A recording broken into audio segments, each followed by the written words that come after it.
Buenos días a todos, un gusto poder compartir con ustedes en esta mañana.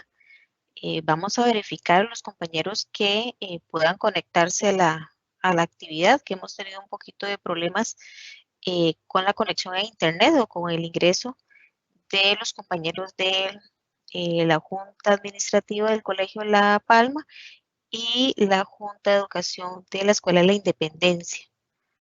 Vamos a dar unos minutitos para que ellos puedan conectarse. Entonces, vamos a iniciar. El día de hoy, como estaba en la invitación, ¿verdad? Vamos a ver el tema de contratación administrativa. Quiero, no sin antes, darle gracias a Dios por permitirnos compartir un día más, un día de trabajo más, un día de salud y les deseo de verdad que el día sea muy provechoso, que el ratito que nos queda ahorita en la mañana para la actividad lo sepamos aprovechar, hagamos las consultas que necesitemos y para aclarar todas las dudas que podamos tener en el camino. De nuevo, bienvenidos, muchísimas gracias a todos los participantes, a los compañeros que nos colaboran y nos están ayudando en la actividad del día de hoy, que es un trabajo de mucha importancia para nosotros y pues vamos a iniciar. En este momento, ahorita doña Grace Peita tiene otra reunión, tiene otra actividad, entonces no puede acompañarnos en este momento. Don Eduardo, el supervisor, se encuentra en un lugar con muy poca conexión a Internet, entonces está tratando también de podernos acompañar. En algún momento se nos va a incorporar a la reunión y agradecerle y darle la bienvenida también a don Cecilio Martínez, el jefe de asesorías pedagógicas que nos está acompañando en esta mañana. Entonces, vamos a iniciar para aprovechar un poquitito el tiempo.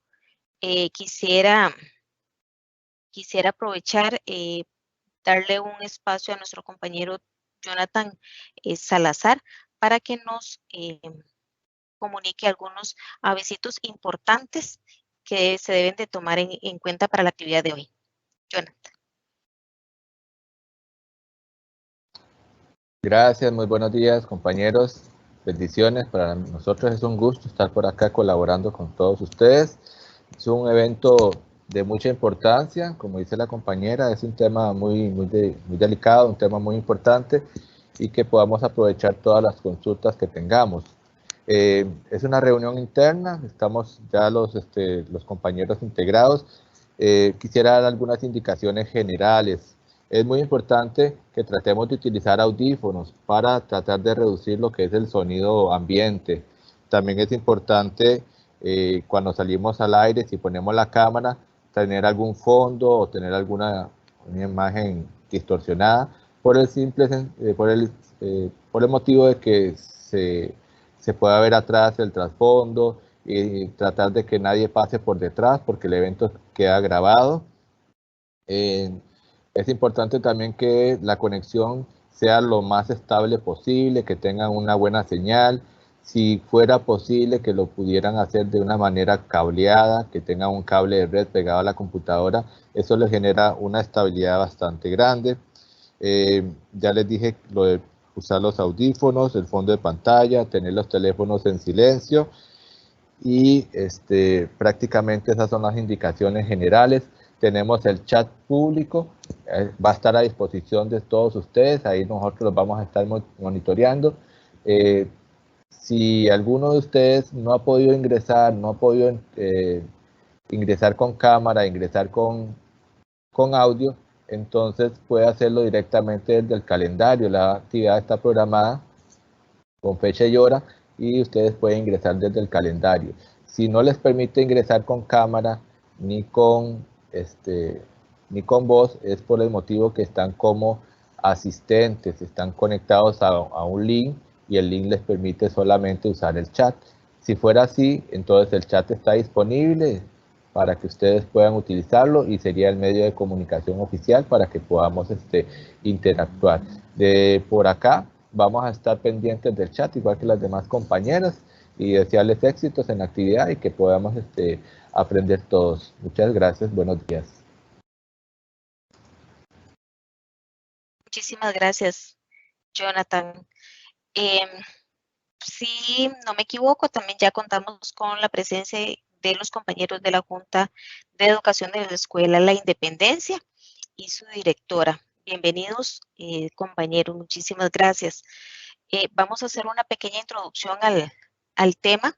Nosotros, pues no habíamos iniciado porque, como podrán notar, es una capacitación exclusiva para ustedes, para los miembros de la Junta de la Escuela de la Independencia y el Colegio de La Palma. Entonces, solamente ustedes nos acompañan hoy y el equipo que trabajamos acá para poder llegar hasta sus centros educativos. Entonces, sí, los estamos esperando. Vamos a hacer una pequeña introducción. Habíamos calendarizado, digamos, programado que pudieran ustedes presentarse, indicarnos quiénes nos acompañan. Sin embargo, por el tema de la conexión, entonces no vamos a poder escucharlos ni verlos. Entonces, vamos a pasarles ahorita en el chat el registro de asistencia para que en el centro educativo puedan imprimir la hojita y puedan firmarla y nos la hagan llegar por correo electrónico. Un registro de asistencia por centro educativo, ¿verdad? Para poder registrarles su asistencia. El tema de contratación administrativa, que es el que vamos a ver en este ratito de la mañana, pues lo que busca con estos procesos es ordenar un poco, es regular y planificar todas las actividades de compras, ¿verdad? Digamos, de los centros educativos en este caso, pero son todas las instituciones del Estado, siendo las juntas de educación y las juntas administrativas órganos auxiliares de la administración pública, pues estamos cobijados, ¿verdad? Como personas jurídicas en este caso, a seguir lo normado, lo que está estipulado en la ley y en el reglamento de contratación administrativa para todos estos procesos de adquisición en los centros educativos, ¿verdad? Todas las compras que tenemos que hacer, independientemente de la fuente de financiamiento, ¿verdad? De donde vengan los recursos, debemos hacer un proceso en contratación para comprar esos o adquirir esos servicios o productos, ¿verdad? Entonces, en ese ratito de la mañana, entonces vamos a ver, pues, cuáles son las reglas generales que debe seguir el Ministerio de Educación, en este caso representado por medio de ustedes como juntas, como miembros de junta, para realizar las mejoras en los centros educativos, ¿verdad? Tanto compra de activos como compra o adquisición de servicios, como construcción, ¿verdad? De la infraestructura. Entonces vamos a ver en términos generales o las reglas generales todos estos procesos. El tema de contratación administrativa es muy amplio. Si han tenido la oportunidad de comunicarse o de participar en los webinarios que ha facilitado el Ministerio de Educación a través durante este año, pueden ver, ¿verdad? Que es un tema muy amplio, ¿verdad? Entonces no es algo que vamos a poder ver ahorita en 2 horas que nos queda de la actividad, ni podemos verlo incluso ni en un solo día, ¿verdad? Entonces son temas que poco a poco, digamos, hay que irlos trabajando. Todos los días aprendemos cosas nuevas, todos los días nos damos cuenta de que hay cosas que mejorar en el centro educativo. En este caso, priorizamos a ustedes los dos centros educativos, a solicitud de auditoría interna, ¿verdad? Digamos, para un centro educativo, y en el otro caso, el otro centro educativo es a solicitud de programas de equidad. Entonces, aunque el tema es el mismo, para los dos centros educativos tenemos pues razones diferentes, ¿verdad? Para priorizar con ustedes. Igualmente, esta capacitación posteriormente se le va a brindar a los otros centros educativos, a las otras instituciones.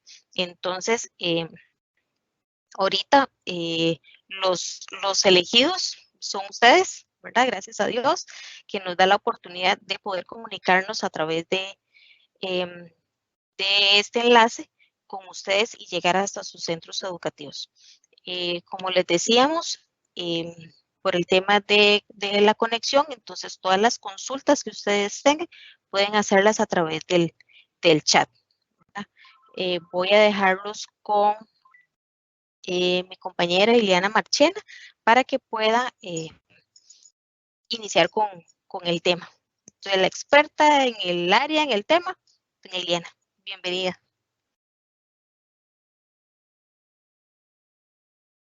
Gracias, Lady. Buenos días a todos los presentes. Como lo explicaba Lady, bueno, es la primera vez que vamos a hacer una actividad de esta de forma virtual y ustedes son los privilegiados, ¿verdad? Es un tema bastante complejo, tal y como lo explicó ella, no es un tema para poder abordar en una mañana ni en un día, es un tema bastante amplio y que requiere de mucho tiempo y de mucho estudio y de mucho conocimiento constante porque todos los días algo cambia, hay nuevos pronunciamientos, hay nuevas situaciones. Entonces hay constantes cambios. De hecho, ahorita vamos a trabajar o el tema que vamos a exponer lo vamos a hacer tomando como referencia la ley que está vigente actualmente, ¿verdad? Pero posiblemente muchas de las cosas que vayamos a ver en este ratito que vamos a estar juntos para el próximo año o con la entrada en vigencia de la nueva ley, queden sin efecto. Entonces esto va a implicar que el próximo año, es muy posible que el próximo año nos tengamos que volver a ver, nos tengamos que volver a reunir y retomar de nuevo todo este tema complejo para ver todas las nuevas implicaciones y todos los nuevos cambios que trae la nueva ley, ¿verdad? Entre eso se ha adelantado mucho la parte de que si las juntas tendrán o no tendrán que usar el sistema SICOP y hay una serie de situaciones ahí que estamos a la espera de que la ley entre en vigencia y ver cuánto tiempo y los transitorios que se vayan a dar para poder ir implementando poco a poco todos los cambios que vengan en ella. De momento, vamos a trabajar con lo que hay en este momento, con lo que está vigente, con lo que rige en este momento, ¿verdad? Para poder trabajar nosotros en ese marco de acción, ¿verdad? Voy a tratar de abarcar todo el tema, porque tal y como lo mencionó Lady, bueno, por problemas ahí, por diversos problemas técnicos, ya llevamos un poquito de tiempo de retraso, entonces eso nos ha reducido el margen o el tiempo de trabajo con ustedes, pero vamos a tratar en todo caso de poder abarcar todo el tema. Cualquier consulta que vaya surgiendo la pueden ir anotando en el chat para ver en el momento que tenga un espacio abordamos las consultas y si no, igual al final de la presentación haremos un repaso de todas ellas. No se preocupen por tomar apuntes. La presentación que vamos a ver ahorita o que yo les voy a proyectar ahorita les va a ser enviada por correo junto con otro material de apoyo a la misma, ¿verdad? Entonces todo el material lo van a tener ahí. Sí me interesa que presten especial atención a toda la presentación para que puedan ir planteando sus consultas de forma correcta. Entonces voy a proceder a compartir la pantalla para dar inicio con la presentación. Ok. En todas las etapas de todos los proyectos que nosotros vayamos a desarrollar, tanto en la parte profesional como en la parte personal, pues siempre hay una etapa de planificación que sí o sí tenemos que realizar y que inconscientemente pues llevamos a cabo independientemente el área donde nos estemos desempeñando. Y hago alusión, por ejemplo, a la parte personal y a la parte profesional, porque siempre la planificación es lo que nos permite determinar o poder dar un paso seguro de que si a lo que vamos a hacer o a lo que vamos a realizar eventualmente pueda o no pueda tener éxito, o se pueda o no se pueda concretar, ¿verdad? Esta parte de planificación llevada al trabajo que hacen las juntas de educación, las juntas administrativas y los centros educativos, pues es de suma importancia, porque es lo que va a determinar que eventualmente puedan llevar a cabo esos procesos de compra a los que vamos a hacer referencia en este momento, se puedan llevar a cabo de forma satisfactoria y consecuentemente pues se puedan entonces solventar las necesidades reales que tiene el centro educativo. Antes éramos muy dados de que, o siempre hemos sido muy dados a que todo urge, todo es que eso me urge porque eso lo necesito para allá, es que el director pidió hace 8 días nos pidió que tenemos que necesita tal cosa, es que ya se sabía que había que realizar una compra X y la Junta, estas son las horas de que no ha iniciado un proceso de contratación. Entonces, con un buen proceso de planificación que inicia muchos años, muchos meses antes de empezar a hacer la ejecución presupuestaria, es necesario para poder tener éxito a la hora de que estemos ejecutando el presupuesto. Justamente ahorita, en este mes de octubre, ustedes llevaron a cabo el proceso de formulación del presupuesto para el 2022.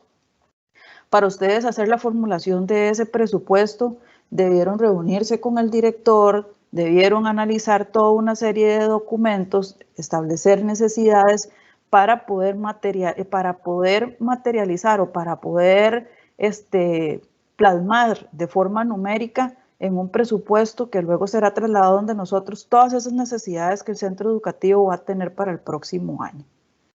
En esa planificación, o sea, esa parte de planificación a la hora de la elaboración de ese presupuesto, podemos ver que se cumple o que se llevan a cabo estos tres elementos que se ven en la pantalla. Primero, ¿qué se requiere? Después, ¿qué me ofrece el mercado? Y cuáles son las posibilidades de la administración, ¿okay? De requerir. Pues este próximo año, el 2022, sé que para muchas de las juntas de educación y para muchas juntas administrativas la formulación de presupuesto fue sumamente compleja, dada pues la gran restricción presupuestaria que hay. Los recursos año con año pues han sufrido una baja en la asignación. Cada vez se nos pide, cada vez se requiere más, pero se tienen menos recursos. Y con muchísima más razón, pues hay que sentarse y plantearse estos tres cuestionamientos con mucho cuidado. De lo que se requiere a lo que se quiere, hay una diferencia bastante grande, ¿verdad? ¿Qué centro educativo no quisiera tener una planta física nueva, tener computadoras de última tecnología, poder brindarle a sus estudiantes el mejor servicio de comedor, poder darle a los docentes las mejores herramientas para que puedan elaborar su trabajo? Pero de lo que se quiere a lo que realmente se requiere, es ahí donde hay que tener mucho cuidado y poder tener un buen discernimiento para poder tomar decisiones correctas. Igual, ¿en qué me ofrece el mercado? Si hay proveedores locales, ver también precios, hay una serie de interrogantes o de indicadores que debemos de analizar ahí a efectos de que el presupuesto que tenemos disponible pues de ahí también nos pueda rendir. Porque de ahí viene entonces la tercera pregunta. ¿Cuáles son las posibilidades de la administración? Entonces, la parte de lo que se quiere o lo que se requiere se puede ver duramente afectada cuando llegamos y confrontamos los recursos disponibles que tenemos para poder tener ese requerimiento. Entonces, la determinación de la necesidad corresponde siempre a una dinámica planificada. Hay una serie, no es un solo actor, participan muchos actores, participan los docentes, participan los directores, participan la junta, e incluso si se quiere se podría ampliar al resto de la comunidad educativa, poder tomar en cuenta padres de familia, comercios privados y una serie de actores que eventualmente nos pueden ayudar a poder cumplir con esas metas, ¿verdad?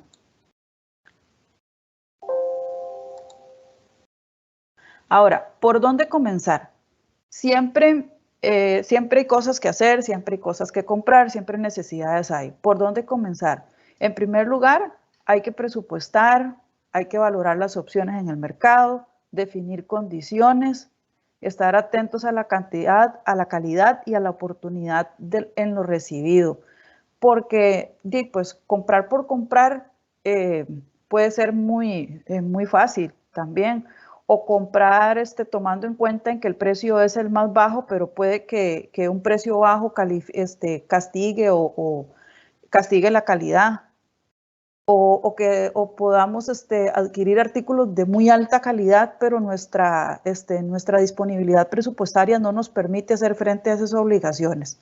Entonces son aspectos que en el transcurso del proceso de contratación o en esta etapa previa de planificación, nosotros debemos de tomar muy en cuenta para poder ir desarrollando procesos de contratación exitosos. Ahora, tal como lo indicó Lady ahora en la introducción, el Estado es quien compra usando fondos públicos y las juntas como organismos, de la administración que colaboran con el desarrollo de los centros educativos, pues están en la obligación de acatar las normas o el marco normativo que tiene o que rige las compras en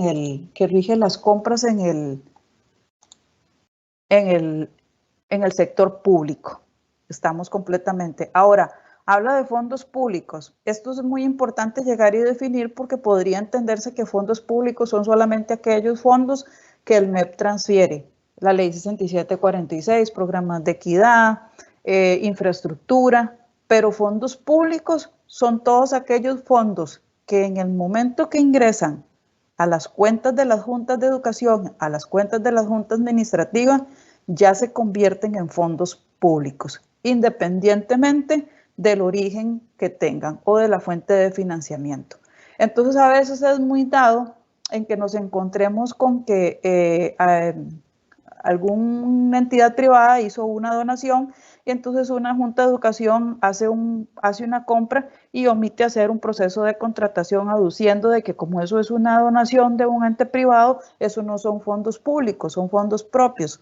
Pero aunque sean fondos propios, son fondos públicos o se convirtieron en fondos públicos en el momento en que ingresaron a la cuenta. Entonces esto es muy importante tenerlo claro porque todos aquellos fondos que ustedes administren están sujetos a este marco normativo.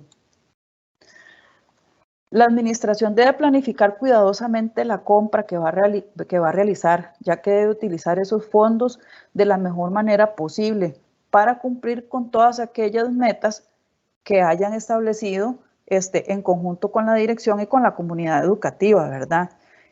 Todas estas compras obviamente responden siempre a un plan institucional que se haya elaborado y en el caso de las juntas de educación responden a un plan anual de trabajo que es el que todos conocemos como el PAT, ¿verdad?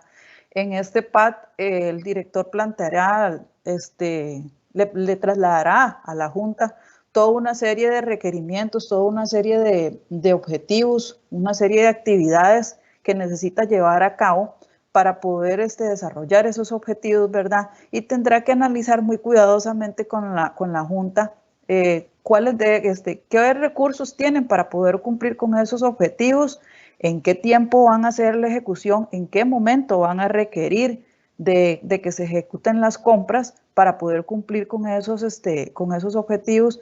Entonces, por eso es que aquí entonces nos devolvemos al año siguiente, cuando empezamos el curso lectivo del año siguiente, ya todas esas necesidades ya las hemos conocido de previo. Entonces, debe ser más fácil para la Junta y para el director poder planificar todo ese proceso de compras que se va a llevar a cabo para poderlo hacer de forma oportuna y eficiente.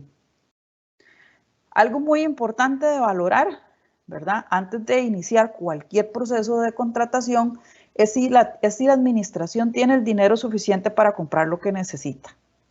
El dinero que va a ser utilizado para satisfacer la necesidad, ya sea construir aulas, reparar un techo, comprar alimentos para un comedor estudiantil, es dinero del Estado, es decir, reiteramos, todo eso son fondos públicos y al ser estos dineros de todos los ciudadanos, deben ser gastados de la mejor manera.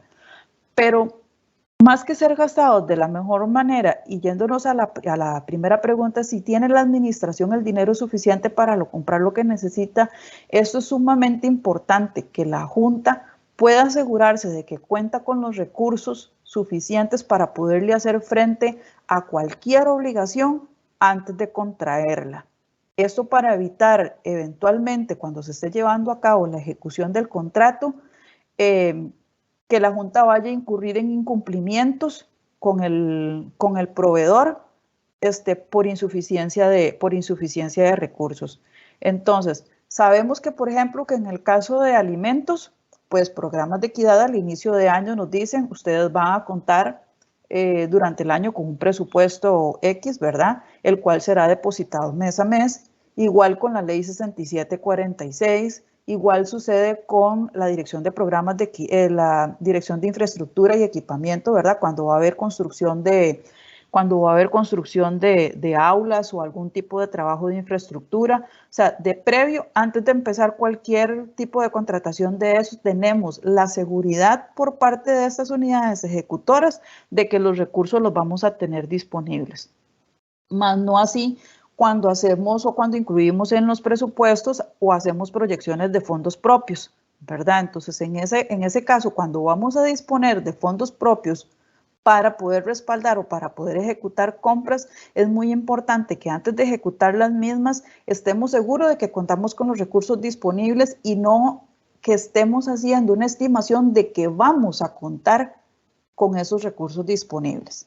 El año pasado vimos varios casos en varios centros educativos que antes de la pandemia hicieron procesos de contratación y adquirieron compromisos a crédito con algunos proveedores para hacer algunas mejoras, qué sé yo, por ejemplo, en una SOA de un centro educativo, tomando en cuenta que pues la SOA la iban a tener alquilada el resto del año y que con esos recursos iban a poder solventar o iban a poder hacerle frente a esa obligación.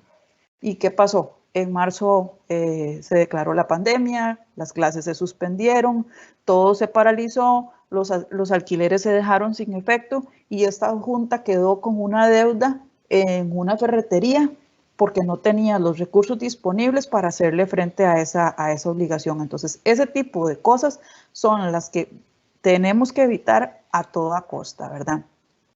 La realización de una compra pública no es algo que puede tomarse a la ligera, debe realizarse una cuidadosa planificación y acerca de lo que se va a comprar y verificar la disponibilidad de fondos, es decir, que se cuente con suficiente dinero y que se pueda usar para realizar la compra, que es lo que les acabo de mencionar. Ahora, ¿cómo se realiza una compra pública y cuáles son las reglas por las cuales debe girarse el ministerio para realizar las mejoras en sus instalaciones?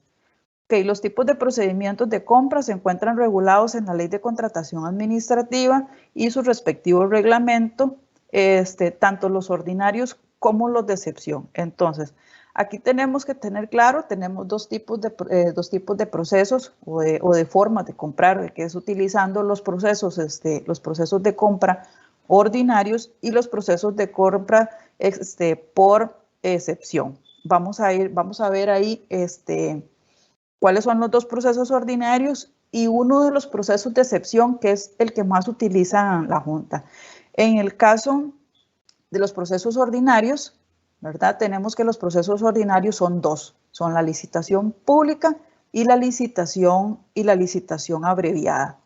La Constitución Política, que es la norma más importante de un Estado y la cual debe adoptar todas las demás normas, establece en el artículo 182 que las compras que se realicen con fondos públicos deben realizarse por licitación. O sea, toda compra que ejecute una junta debe de estar respaldada por un proceso de contratación.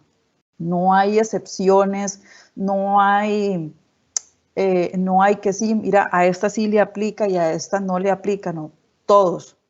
¿Qué tipo de proceso es el que requiramos utilizar? Pues va a depender del monto que se desee contratar, ¿verdad?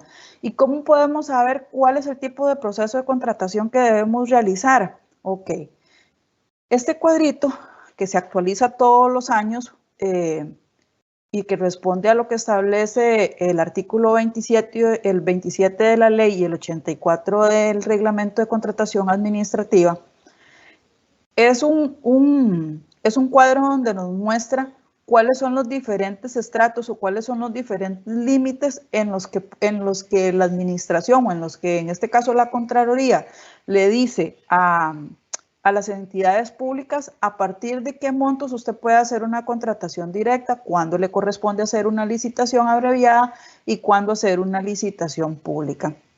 Este mismo artículo define una serie de instituciones o establece los estratos en los que se encuentran las diferentes instituciones, los ministerios, el ISA, el Poder Judicial, y enumera todas las instituciones públicas indicándoles en cuál estrato corresponde. El estrato es esta letrita que vemos en el borde, la letrita que podemos ver en el borde izquierdo, ¿verdad? El A, B, C, D, E, F, G.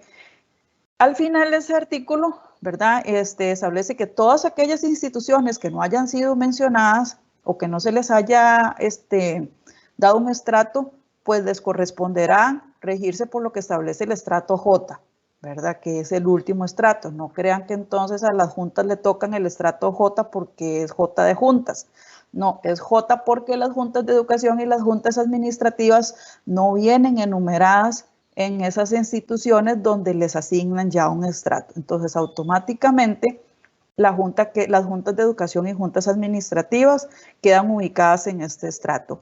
Estos estratos se asignan de acuerdo a la cantidad de presupuesto para compra de bienes y servicios que tengan en sus correspondientes presupuestos, ¿verdad? Entonces, dependiendo el rubro en el presupuesto que tengan destinado para compras, ese rubro es el que va a definir en qué estrato quedan ubicados. Eventualmente una junta de educación o una junta administrativa que manejen presupuestos muy elevados y que tengan presupuestos para compras también bastante importantes, pueden solicitarle a la Contraloría que les haga un cambio de estrato para poder entonces así cambiar los límites que tienen establecidos.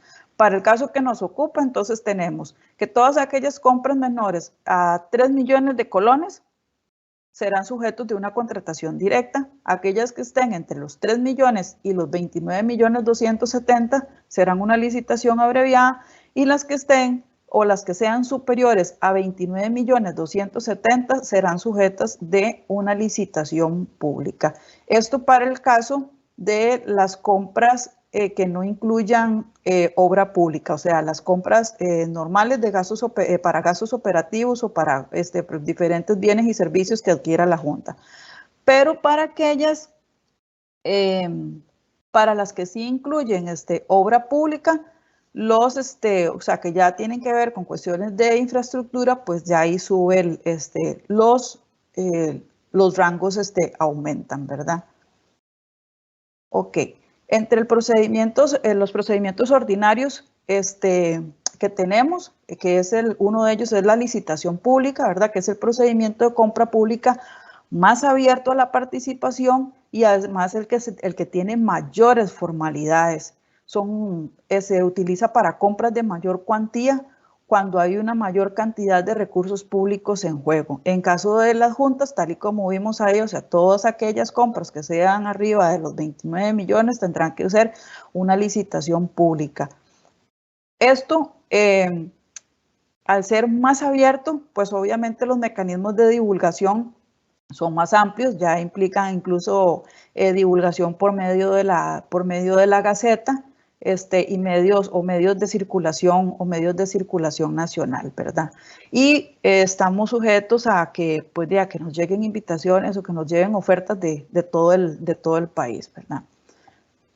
¿En dónde se aplica la licitación pública? Resulta obligatorio, bueno, cuando el monto así lo indica, ¿verdad? Cuando es una venta o enajenación de bienes. ¿A qué me refiero con eso? Es que, por ejemplo, tenga el centro educativo un bien o activos que vayan a dar de remate, entonces tienen que utilizar la licitación pública. Cuando hay concesión de instalaciones públicas, esto es en el caso, por ejemplo, cuando hacen las concesiones de sodas, es una concesión pública. Cuando la cuantía es inestimable, o sea, se va a hacer un proceso de contratación, pero no estamos seguros del monto que vamos a ejecutar. Entonces, ante la incertidumbre de no saber eventualmente cuánto va a ser el monto que se va a ejecutar, debe necesariamente aplicarse una licitación pública. Y cuando se hacen convenios marcos, los cuales serán, bueno, dice que serán detallados más adelante, pero no lo vamos a ver, porque los convenios marcos, estos ya son tipos de licitaciones más complejas que se llevan a cabo entre ministerios y Ministerio de Hacienda, ¿verdad? Donde eventualmente una junta podría ser beneficiada de un convenio marco, pero no necesariamente ser la que ejecuta un convenio de estos, ¿verdad? El otro proceso ordinario es la licitación abreviada, es el procedimiento de compra pública que resulta menos riguroso que la licitación pública. Sin embargo, debe de tener siempre o mantenerse todas las formalidades del mismo, y tal como el proceso anterior, a deben de respetarse los principios de igualdad de trato, libre concurrencia, transparencia, eficiencia y eficacia. Si bien es cierto, la publicidad de esta licitación abreviada se da la opción de que pueda llevarse a cabo con una invitación al menos con un mínimo de 5 potenciales oferentes, ¿verdad?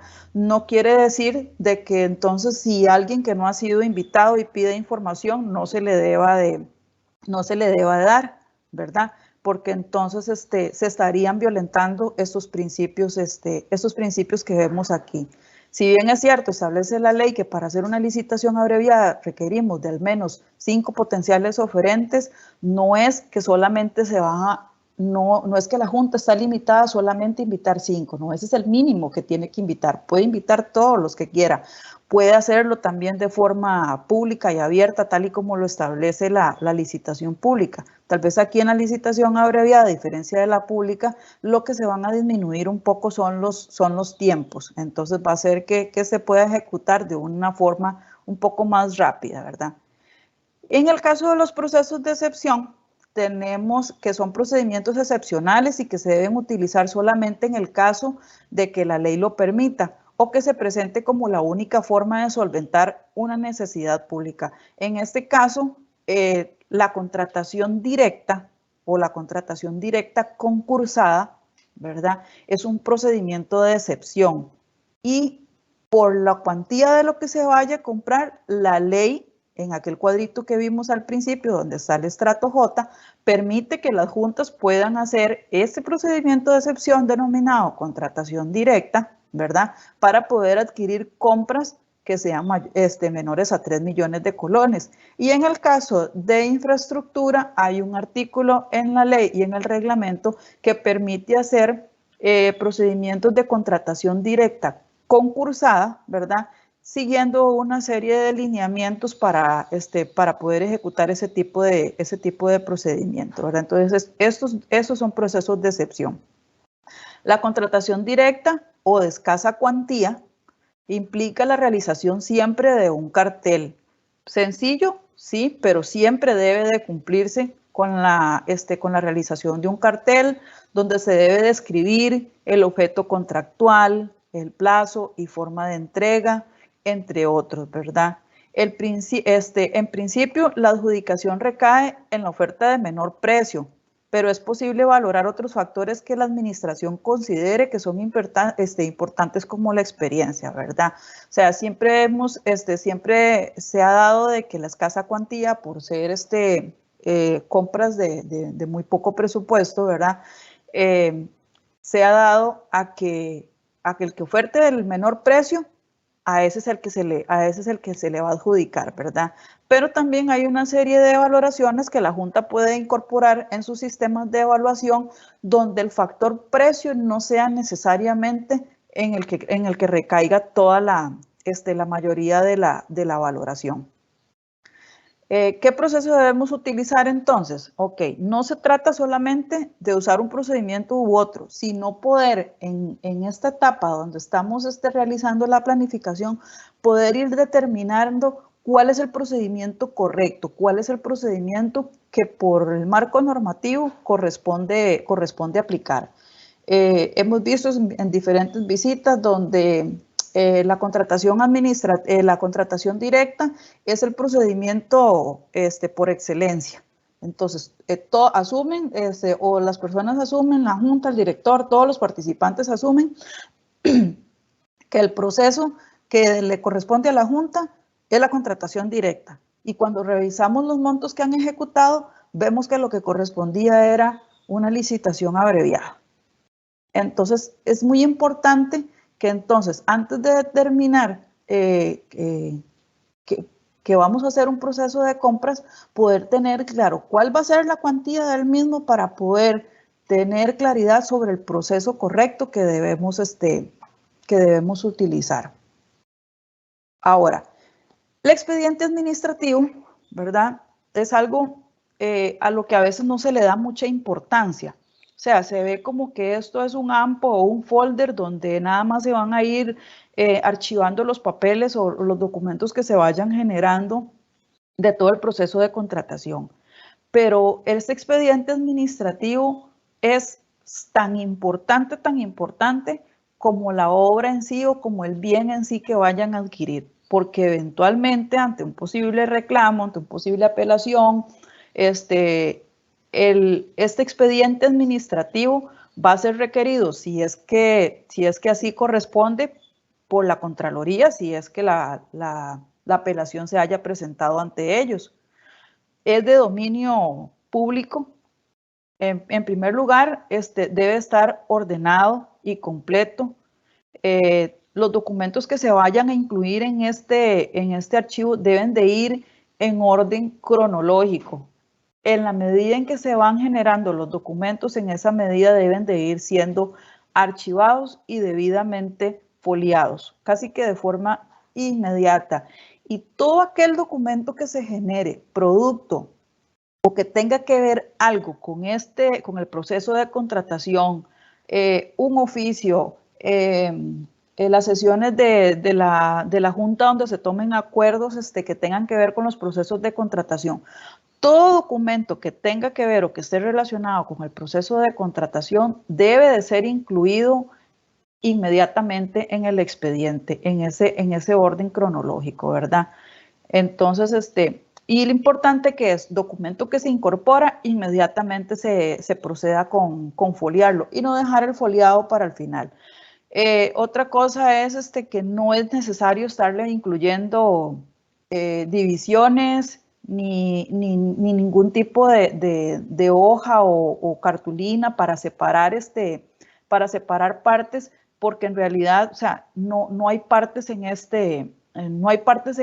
expediente. No todos los expedientes se dividen de la misma forma o se ejecutan de la misma forma. Entonces, esto de incluir separaciones o hojas para dividir entre una etapa y otra, eso no es necesario.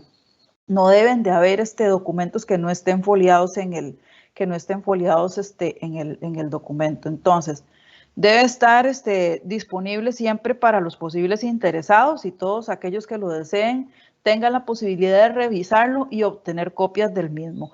Obviamente, esto no quiere decir que el expediente va a estar puesto ahí en un mostrador para que cualquiera pueda tener acceso, a él cuando en el momento que guste, ¿verdad? No, siempre debe haber una persona responsable del resguardo de estos documentos y pues toda la tramitología de solicitud de algún documento o copia del expediente pues se debe de llevar a cabo con toda la formalidad del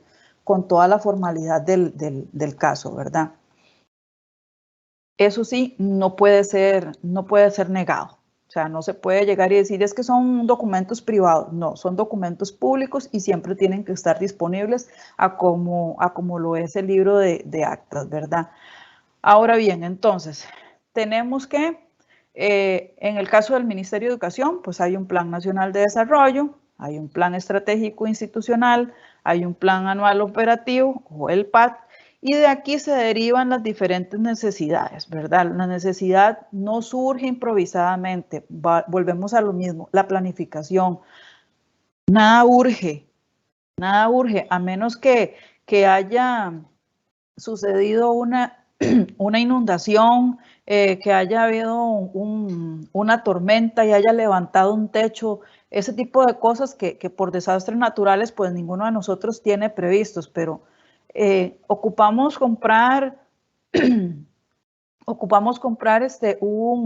equipo para laboratorio de cómputo. Ok, pero la compra de ese equipo de laboratorio de cómputo debió haber quedado plasmada en el presupuesto. Y si quedó plasmada en el presupuesto, debió haber estado incluido en el plan anual de trabajo.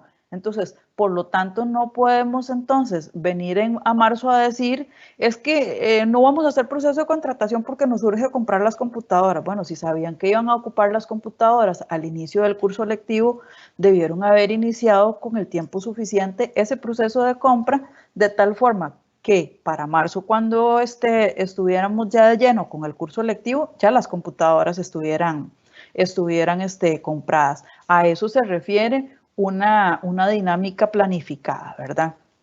Ahora, una vez determinadas las necesidades, las compras, si tenemos o no tenemos recursos para hacerle frente a esos procesos de compras, damos inicio al proceso de contratación. Y ese inicio es un acto que debe de llevar a cabo la Junta, que debe de cumplir con una serie de requisitos. Debe de haber una justificación. O sea, ¿por qué? ¿Por qué el centro educativo, por qué la Junta necesita hacer la compra o la adquisición de ese bien y ese servicio? Hacer una descripción del objeto.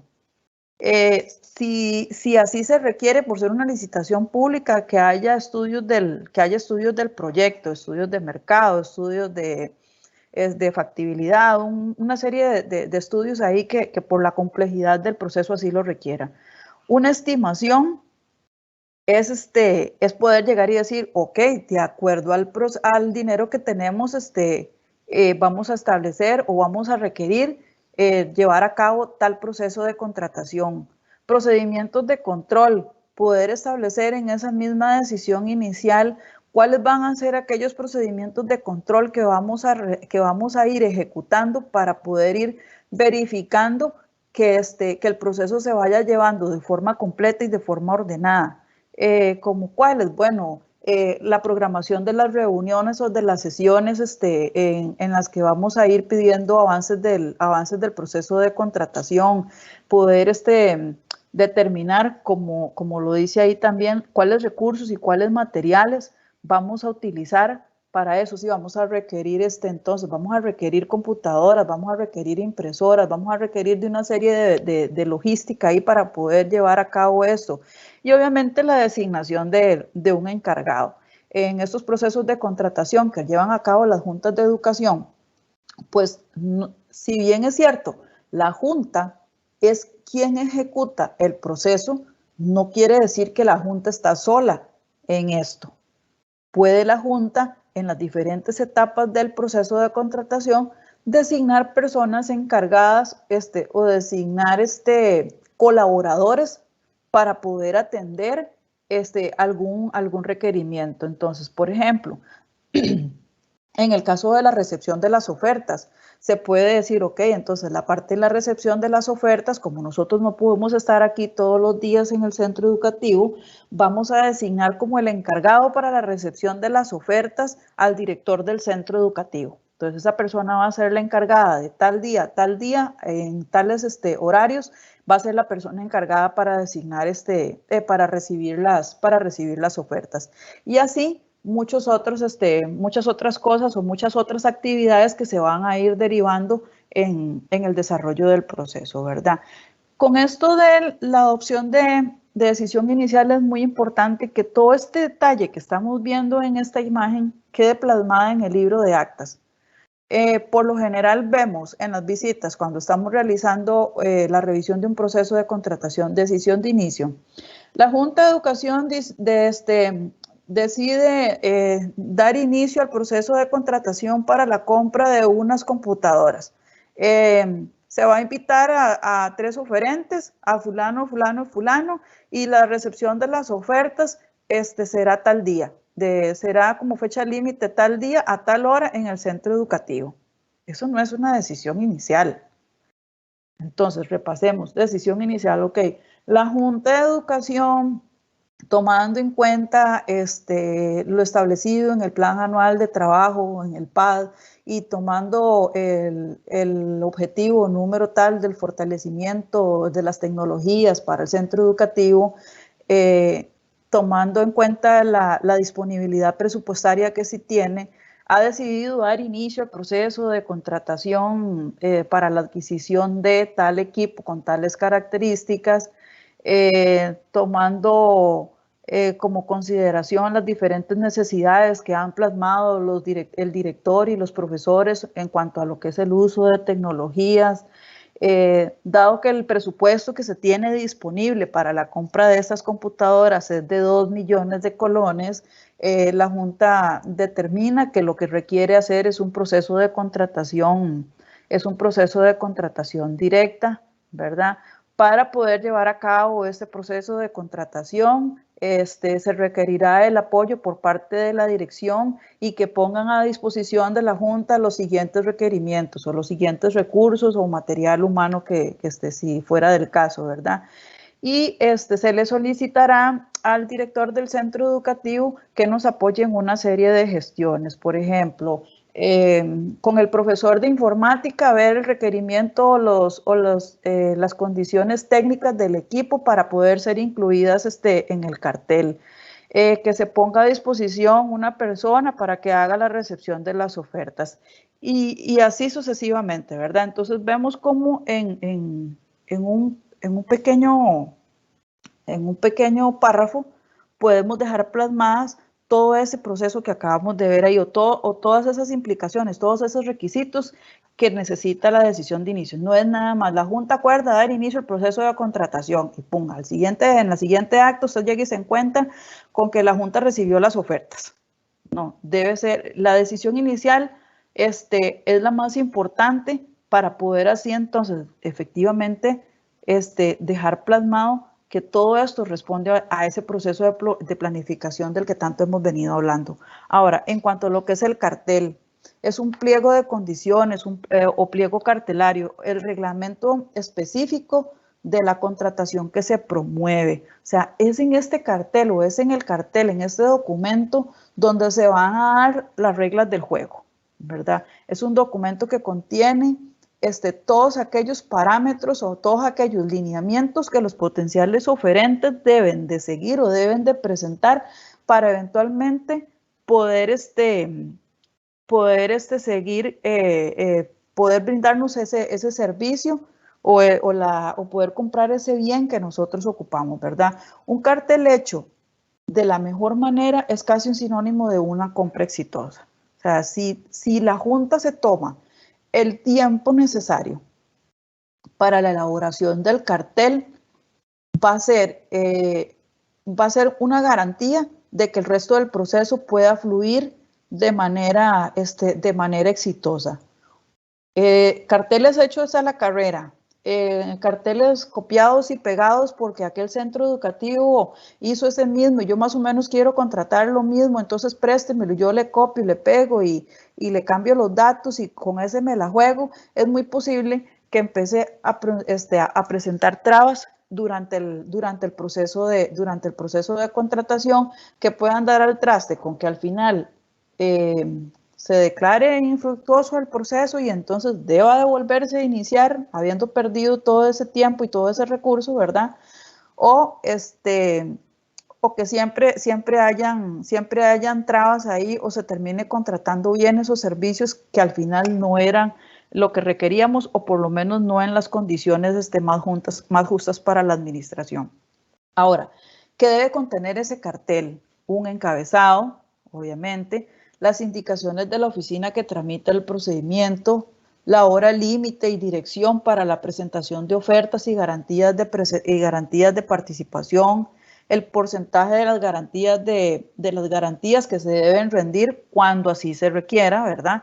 Indicaciones de las especies fiscales y demás timbres, indicación de cualquier opción de compra futura, descripción de la naturaleza o cantidad de los bienes y servicios objetos del procedimiento, sistema de valoración y comparación de ofertas, solicitud de muestras cuando se estimen indispensables, indicación precisa de los documentos que se deberán aportar para la evaluación de la idoneidad de la oferente, términos de pago, plazo y vigencia de oferta, lugar y fecha de inicio y conclusión de la entrega de los bienes, indicaciones que se reserva el derecho de adjudicar parcial una misma línea o bien por parte de un mismo objeto de conformidad con lo establecido en la decisión inicial y el uso de medios electrónicos si resultara procedente, ¿verdad?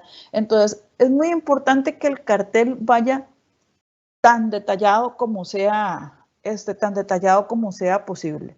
Sobre todo en la parte de las especificaciones, en las especificaciones técnicas, ¿verdad? En el detalle de qué es lo que queremos comprar, cuál es el servicio que queremos recibir. Recientemente revisamos un expediente de contratación y el cartel en la parte formal estaba bastante completo.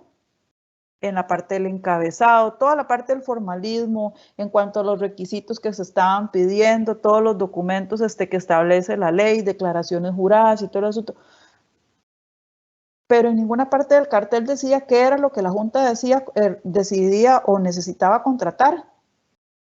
En ninguna parte lo indicaba. No venía detalle de que era un proceso de mantenimiento, pero en ninguna parte lo detalló. Entonces digo yo, ¿cómo hizo el oferente para poder llegar y establecer su cotización si en ninguna parte venía qué era lo que la Junta quería, qué era lo que la Junta quería comprar, ¿verdad? Entonces ahí es donde uno ve que hacen procesos de contratación a la carrera o en muchos casos no hacen procesos de contratación y cuando nosotros requerimos los expedientes, corren a montar los expedientes y se encuentra uno todo este tipo de deficiencias, ¿verdad? Entonces, a tomarse el tiempo necesario para hacer el cartel, que esto va a ser fundamental para que el resto del proceso no se atrase, ¿verdad? El cartel no puede imponer restricciones ni existir requisitos indispensables para el interés público si con esto limita la participación. O sea, no podemos ponernos ahí a inventar requisitos que no tienen absolutamente nada que ver o que no tienen ninguna razón de ser, ¿verdad? Simple y sencillamente para poder ir excluyendo, es que yo sé que aquel oferente tiene tal cosa, pero este otro no lo tiene, entonces yo le voy a pedir eso para de una vez dejar excluido a los demás, ¿verdad? Cuando se haga mención a marcas conocidas, estas deben utilizarse como referencia. En el cartel nunca debe pedir que para cumplir con lo requerido haya que presentar una marca X o una marca Y. Por ejemplo, si es una computadora, se puede establecer que la computadora sea con tales características y estos, igual o superior a la característica o a la marca tal, igual o superior, pero haciendo como referencia a una marca, no poniendo que la computadora tiene que ser de esa marca, ¿verdad? Entonces, no se pueden indicar marcas bajo ninguna circunstancia. Ahora, entre los requisitos indispensables y de cumplimiento obligatorio, las condiciones invariables operan como una barrera que separa a los oferentes que no satisfacen las necesidades y quien no cumple no puede contratar con la administración, ¿verdad? Entonces, aquí entramos en esta etapa del cartel, que es muy importante que nosotros a la hora de estar elaborando ese cartel podamos definir o podamos identificar claramente cuándo son requisitos y cuándo lo que estamos solicitando son requisitos de admisibilidad, o sea, que son obligatorios que debe de cumplir, y cuándo esos requisitos son para evaluación, ¿verdad? Porque es muy dado a que encontremos en algunos carteles que a la hora de revisar la tabla de evaluación o los aspectos que se están evaluando, se evalúen condiciones o requisitos que son obligatorias, o sea, que deben de estar incluidas para que una oferta sea o no sea admisible. Por ejemplo, en la contratación del contador, estar incorporado al colegio de contadores privados. Ok, la incorporación o el requisito de estar incorporado debe estar contemplado como un requisito para admitir la oferta, para hacer admisible la oferta. No podemos poner ahí entonces en la evaluación, estar incorporado al colegio de contadores 5% o 5 puntos. No, es que para que un contador a usted le pueda dar el servicio, debe sí o sí estar incorporado al colegio. Caso contrario, no tiene permitido el ejercicio de su profesión. Entonces, debemos tener mucho cuidado cuando establecemos esos requisitos obligatorios o esos requisitos de admisibilidad y lo que vamos a evaluar, que no estemos tomando en cuenta en la evaluación requisitos que sean de admisibilidad, ¿verdad? Ahora, ¿qué son la otra parte? O una vez que tenemos ahí ya la parte de la recepción de las ofertas o que estamos en esa revisión previa, ¿verdad? Hay una serie de aspectos que son subsanables, ¿verdad? En el artículo 81 del reglamento de la ley se establece cuáles son los documentos que pueden ser subsanables. La no presentación de una certificación de la caja, formalidades que sea, qué sé yo, la no presentación de una declaración jurada de que no tiene parentesco, que no hayan indicado en la oferta el plazo de vigencia de la misma, ¿verdad? Que entre los documentos necesarios que se solicitaron con la oferta no hayan sido presentados, por ejemplo, como la copia de una cédula, situaciones como esas que tienen que no afectan como tal el contenido económico de la oferta. Eso no es un aspecto subsanable. Ay, es que yo le puse que ofertaba 80,000 colones, pero mira, no son 80,000, son 70,000. Esos no son aspectos subsanables. Cualquier cosa que vaya a variar las condiciones del monto de la oferta no son aspectos subsanables. Ahora, no puede subsanarse una oferta que haya sido presentada sin firma. Si la persona envió el sobre cerrado y la oferta no viene firmada, eso no es un aspecto subsanable. Inmediatamente esa oferta queda excluida por cuanto no se le puede devolver y decirle, ay, venga, vea, no firmó el documento, póngame aquí la firmita. Eso claramente sí establece en cuanto a que la firma de una oferta no es un aspecto subsanable. Ahora, ¿verdad? Es muy importante tomar en cuenta a la hora de hacer el sistema de evaluación, que el mismo sea, que vaya desglosado con factores que se van a evaluar en las ofertas y cuántos puntos vale cada uno de los elementos que se solicitan, ¿verdad? O sea, vamos a poner una serie de requerimientos en el cartel para el sistema de evaluación y le vamos a tener que asignar un puntaje a cada uno. siendo obviamente pues que la oferta que tenga el mayor puntaje pues es la oferta que va a ganar. Aquí es importante que a la hora de hacer ese sistema de evaluación se cumplan con 4 requisitos.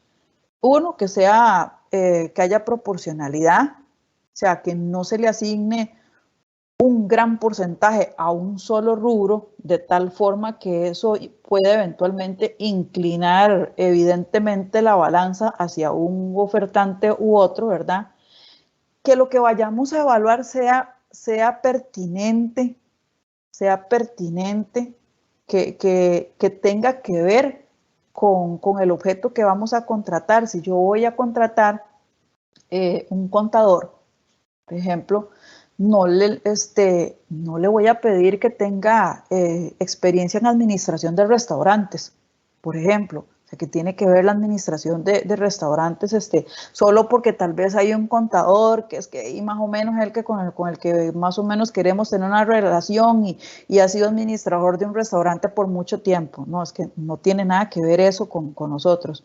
Ahora, que haya trascendencia y obviamente pues que esos requisitos que nosotros vamos a solicitar pues tengan alguna aplicabilidad a lo que vamos a contratar. Ejemplo, la capacitación, pues no hay, podemos darle un factor importante en cuanto a capacitación en algunas áreas de nuestro interés. Por ejemplo, necesitamos un contador que eventualmente presente capacitación en las NIF, que presente capacitación en las normas internacionales del sector público, que presente capacitación en materia de contratación administrativa, que presente capacitación en el uso del sistema SICOP, ¿verdad? Porque eventualmente dentro del marco de acción que nosotros tenemos vamos a utilizar o vamos a requerir asesoría por parte de ese profesional en esas áreas de trabajo, ¿verdad? Entonces son requisitos o son cosas que nosotros vamos a necesitar evaluar porque van a ser aplicables a nuestro rango de acción. Ahora bien, reglas unívocas de la ciencia o de la técnica, ¿verdad? Que entre esos requisitos o en esas especificaciones técnicas que nosotros vayamos a establecer, pues tengan que ver estrictamente con lo que efectivamente vamos a contratar, ¿verdad? Principios fundamentales de la justicia lógica o conveniencia, ¿verdad? Ahí es esa parte que hablábamos ahí de ser pertinentes, de ser acertados en lo que vamos a solicitar y no ponernos a solicitar cosas que no tienen absolutamente nada con el objeto contractual que nosotros vamos a tener, ¿verdad? Fundamentar y justificar aspectos a evaluar. O sea, si yo voy a evaluar un aspecto, ¿por qué lo voy a hacer? O sea, ¿qué beneficio voy a obtener yo de saber si ese profesional o si ese eventual oferente cumple o no cumple con eso y qué es lo que me ofrece, ¿verdad? Para poder establecer un costo-beneficio. O sea, a mí me interesa saber si el contador tiene o no tiene capacitación en estas áreas, porque eventualmente son temas a los que yo le voy a requerir asesoría. Entonces yo necesito estar seguro de que ese contador tiene formación en esas áreas, ¿verdad? No subjetividad, no indeterminación y no ambigüedad.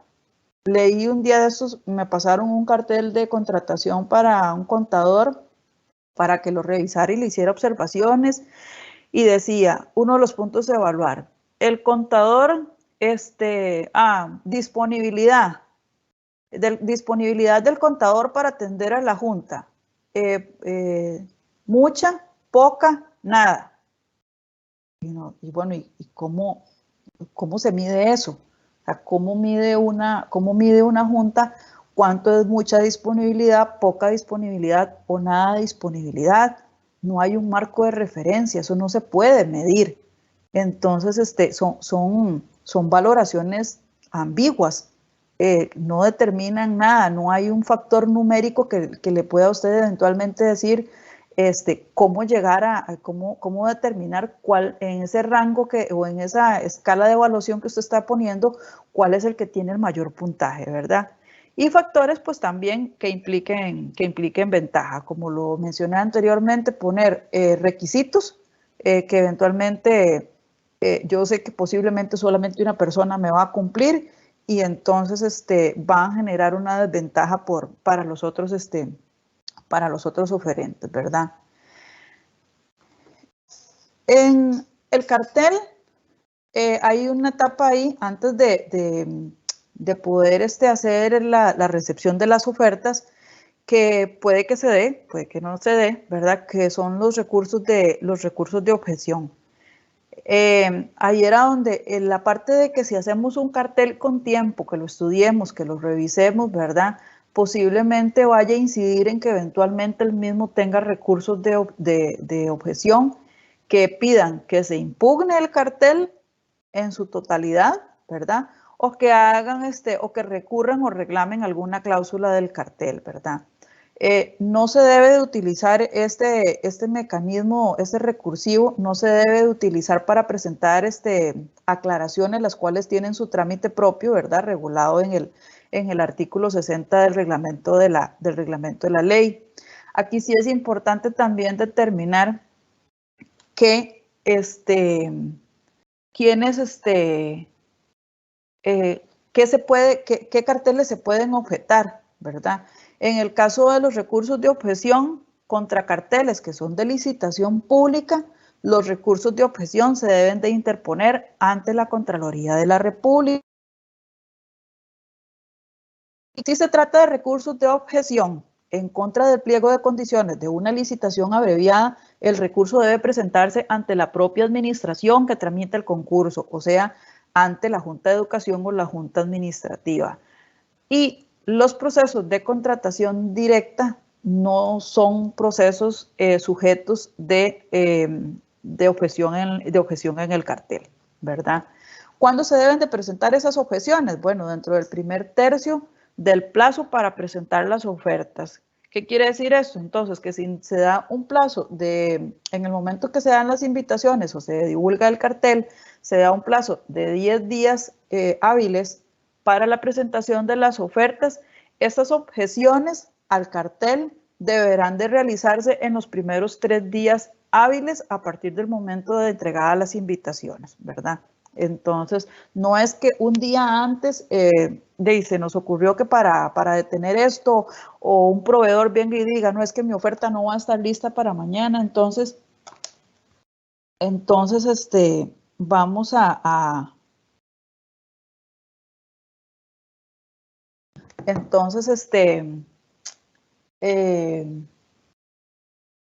espere que se me fue la presentación en mi compu. Ok, entonces se le ocurre que para ganar tiempo, va a presentar un día antes una objeción al cartel, algo ahí que se le ocurrió, porque una vez que la administración recibe las objeciones al cartel y si las mismas son procedentes, puede extender los plazos para recibir las ofertas, ¿verdad? Entonces, si se interpone un recurso de objeción, debe tener un sustento y ese sustento debe ser explicado. Dice, no basta con presentar un documento de quejas o inconformidades con el cartel, sino que debe hacerse una debida fundamentación. Entonces, si un oferente va a presentar una objeción al cartel con el único objetivo de poder ganar tiempo para presentar su oferta, porque por haberle recibido la Junta debe de ampliar el plazo de recepción de ofertas, no funciona así. O sea, debe estar debidamente sustentada, indicar la norma o lo que considere no está bien planteado en el cartel para que entonces sea corregido, ¿verdad? Ahora, el artículo 172 y el 173 del reglamento regulan el trámite del procedimiento de recurso de objeción en caso de ser una licitación pública o una licitación, en una licitación abreviada, ¿verdad? Entonces, ahí vamos a tener mayor detalle sobre cómo se debe de actuar y cuál es el procedimiento a seguir en cuanto a lo que son los recursos de objeción al cartel, ¿verdad? Ahora, ¿Cómo comprar? Ok, debe llevarse a cabo una cuidadosa y detenida planificación, ¿verdad? Eso aquí vamos a hacer vamos a retomar todo lo que hemos hablado hasta el momento, ¿verdad? Con un expediente administrativo ordenado, completo y de libre acceso, y un pliego de condiciones que refleje un balance entre las necesidades públicas y la libre participación de las partes. El procedimiento de compra que desarrollaremos logrará satisfacer el interés público que perseguimos, ¿verdad? Siempre el desarrollo o la ejecución de estas actividades va a llevar como un fin poder satisfacer una necesidad para el cumplimiento de objetivos que en este caso van a repercutir directamente en los estudiantes que asisten a los centros educativos en los cuales nosotros estamos colaborando, ¿verdad? Ahora, una vez superado la etapa del cartel, la elaboración del mismo, ¿verdad? Se procede a su divulgación. La publicación del mismo va a depender del tipo de concurso que estemos desarrollando, ¿verdad? Como ya les dije, si estamos hablando de una licitación pública, necesariamente tendrá que llevarse a cabo por medio de la Gaceta o de un periódico de circulación nacional, ¿verdad? Y si es una licitación abreviada o una contratación directa, podemos establecer algunos otros medios. Puede ser medios físicos, electrónicos, establecidos según el tipo de concurso que se promueva, ¿verdad? ¿Qué debe de contener esta invitación? Pues obviamente el encabezado con la identificación de la administración, tipo y número de concurso, descripción breve del objeto contractual, costo y forma de pago para adquirir el cartel o si es que así lo necesita. Aquí esto no quiere decir entonces que todos los carteles que ustedes vayan a publicar deben de cobrarlos. No, esto es porque, por ejemplo, en el caso de infraestructura, la administración debe de incurrir en una serie de gastos, por ejemplo, de facilitarle al oferente planos constructivos, planos eléctricos y una serie de documentos que son costosos. Entonces, en el caso de infraestructura es importante llegar y determinar, ok, en cuanto al costo y la forma de pago para adquirir el cartel o aquel documento que así lo sustente. Por ejemplo, si hay un CD o se van a dar en los planos en físico, pues eso tiene un costo de impresión. Entonces, en muchas ocasiones lo que hacen es que remiten a una empresa encargada de imprimir ese tipo de documentos, ¿verdad? Entonces le indican al oferente, ok, los planos los puede adquirir en tal parte y los mismos tienen un costo de tanto, pero entonces eso va a ser un costo que va a asumir el oferente para poder ver detalladamente todas las condiciones y especificaciones técnicas de ese cartel, ¿verdad? No quiere decir que es que todos los carteles los tienen que cobrar, ¿verdad? Ahora, invitamos y recibimos ofertas. ¿Qué es la oferta? La manifestación de la voluntad que realiza el oferente en donde indica que quiere contratar con la administración. Es donde expresamente señala que ofrece su producto o servicio que desea contratar con la administración de acuerdo con las reglas del cartel. O sea, hay una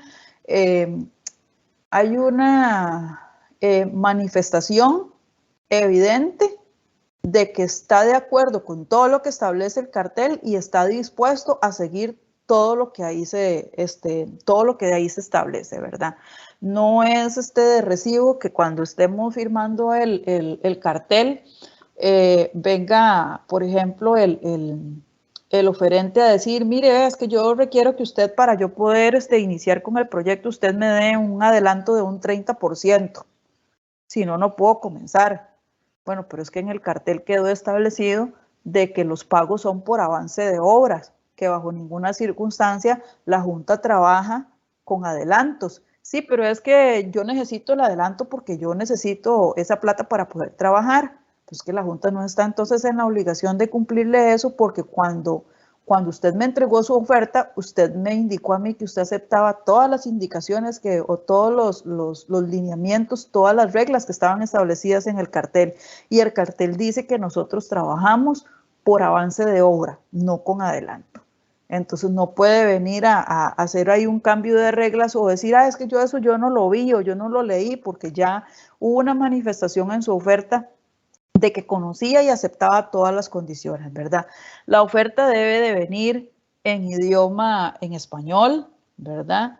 Debe de indicar los medios para participar, o sea, si va a usar medios electrónicos o si lo va a hacer en forma física, ¿verdad? Que debe tener en claro que la jurisdicción será siempre, en todo momento, con las leyes nacionales, ¿verdad? Debe de aportar todos aquellos documentos necesarios que se hayan solicitado en el cartel, declaraciones juradas, certificaciones, todos aquellos documentos que se hayan solicitado, ¿verdad? Establecer muy claramente cuál es la vigencia de la oferta. Si se solicita garantía de participación, pues entonces debe de aportarse cuando se entrega la oferta y cualquier otro documento que se haya requerido en el cartel, ¿verdad? Con esto de la garantía de participación o de cumplimiento, esto de las garantías es meramente facultativo de la Junta de Educación, o sea, no es algo obligatorio que se debe de pedir en los carteles. ¿Qué es la diferencia entre una y otra? Ok, es que las garantías de participación, ¿verdad? Es la manera como la administración se asegura que existe seriedad en la oferta. Entonces, cuando yo voy a presentar la oferta, yo debo de presentar una garantía de participación por el monto que haya establecido la administración, porque eso va a asegurar a la administración que esa empresa se va a mantener ahí durante todo el proceso de contratación hasta que se dicte la adjudicación y no que se vaya a retirar a medio proceso, ¿verdad? Y en el caso de las garantías de cumplimiento son las que se solicitan previo a la firma del contrato, o sea, ya cuando la empresa es adjudicada y entonces sí se le requiere que con la firma del contrato va a presentar una garantía de cumplimiento. Esa práctica es muy dada en los proyectos de infraestructura, ¿verdad? Donde se establece un porcentaje que el proveedor debe de aportar una garantía a favor de la Junta por un monto X o por un porcentaje X, ¿verdad? Que va a responder en caso de incumplimiento ya del contrato, ¿verdad? O en el desarrollo de las obras como tal, ¿verdad? Cuando se realiza la verificación o en el momento que se está revisando las ofertas, ¿verdad? Se hace una verificación preliminar, que es que dentro del análisis de las ofertas hay un primer paso que se tiene la enmienda o corrección de aspectos de carácter subsanables, que ya los vimos anteriormente, ¿verdad? Que debe hacerse dentro de los 5 días hábiles siguientes al acto de apertura, ¿verdad? Superado ese plazo, no se limita la posibilidad de efectuar cualquier otra corrección sobre aspectos no advertidos anteriormente, prerrogativa que tiene tanto la administración como el oferente interesado. O sea, si hicimos la revisión previa de los aspectos subsanables y le informamos al proveedor que debía subsanar tales y tales documentos y los subsana en tiempo y forma y posterior a eso detectamos que había otro documento que era subsanable y que no se le notificó, no quiere decir que por haber pasado los 5 días, entonces no le vamos a poder recibir la subsanación, ¿verdad? Sí se le puede recibir, no hay ningún inconveniente con respecto a eso. Ahora, un segundo análisis es el estudio y valoración de las ofertas conforme las condiciones y especificaciones de admisibilidad. Ok, ese primer filtro me va a decir a mí, si todos los requisitos de admisibilidad fueron cumplidos, entonces la oferta pasa a la segunda etapa, que es revisar entonces aquellos otros requisitos que le van a otorgar un puntaje a la oferta, ¿verdad? Las ofertas que incumplan aspectos sustanciales disconformes con las bases del concurso o el ordenamiento jurídico serán excluidas del concurso. O sea, aquellas ofertas que no hayan cumplido o que no hayan pasado ese primer filtro de admisibilidad, inmediatamente se excluyen. Por haber concluido el tiempo perentorio, pues se le notificará a este oferente que dado que se ha cumplido el tiempo para subsanar los documentos que le fueron, que le fueron indicados, y al no haber obtenido respuesta por parte de usted, le informamos que su oferta queda excluida. Ese documento que se genere con la exclusión de esa oferta debe de ser notificado al proveedor o a este potencial oferente y debe ser incluido en el expediente, ¿verdad? Luego tenemos aspectos esenciales, ¿verdad? Se trata de casos en donde la discordancia con lo requerido es de tal magnitud que no es posible cumplir con el fin de la contratación. O sea, yo requiero computadoras portátiles porque las mismas son para que el profesor pueda trasladarlas a las aulas y así poder trabajar con sus estudiantes de acuerdo en donde se encuentre ubicado. Pero resulta que entonces cuando me presentan a mí la oferta no me presentan computadoras portátiles, me presentan computadoras de escritorio. Si bien es cierto, son computadoras y en la parte técnica de memoria, de software y de todo lo que ustedes pusieron ahí cumplen con ese requerimiento, pues la computadora de escritorio no me sirve porque no me va a permitir esa movilidad que se requiere de poderla andar por todas las aulas, que es al final para lo que se necesita. Entonces, una situación como esas excluye la oferta, que a pesar de que estamos hablando computadoras, hay una característica que genera discordancia y que ya entonces no va a satisfacer el fin para lo que yo la quiero. Y con estos supuestos, la disconformidad no permite atender la necesidad para lo cual se ha promovido el procedimiento, de tal forma que la adjudicación en esas condiciones pues resultaría contraria al interés público. Si lo que se quiere es mejorar o facilitar el uso de tecnologías en las aulas por parte de los profesores con los docentes, con los estudiantes, pues una computadora de escritorio no me lo va a permitir. Entonces, simple y sencillamente, esa oferta se descarta, ¿verdad? Luego viene la aplicación del sistema de evaluación de las ofertas. Dice la selección de las ofertas más conveniente para la necesidad bajo los parámetros definidos previamente en el sistema de evaluación, de tal forma que superado el análisis de admisibilidad y enmendada las posibles omisiones, se procede a asignar la calificación de las ofertas. Solo se aplica a las ofertas elegibles. No tiene sentido que la administración invierta sus recursos evaluando ofertas que no tienen posibilidad de resultar adjudicatarias del concurso. O sea, desde el momento en que determinamos que una oferta queda desechada porque no cumplió con los requisitos de admisibilidad para ser tomada en cuenta, no está la obligación, no está la Junta en la obligación de analizar esas ofertas y consecuentemente o eventualmente tampoco podrá ese oferente poder presentar apelaciones o revocatorias al acto de adjudicación porque su oferta no fue sujeto de evaluación. Ok. Una vez superada la etapa del análisis de las ofertas, tenemos el acto de adjudicación, que es un acto motivado de la administración, en donde se selecciona o escoge un oferente como contratista, ya que se ha demostrado mediante estudios que su oferta es la que más conviene al interés público, ¿verdad? O sea, de acuerdo al sistema de evaluación que nosotros obtuvimos, se determinó que esa era la que tenía el mejor puntaje y que por lo tanto era más acorde a lo que nosotros estamos requiriendo, ¿verdad?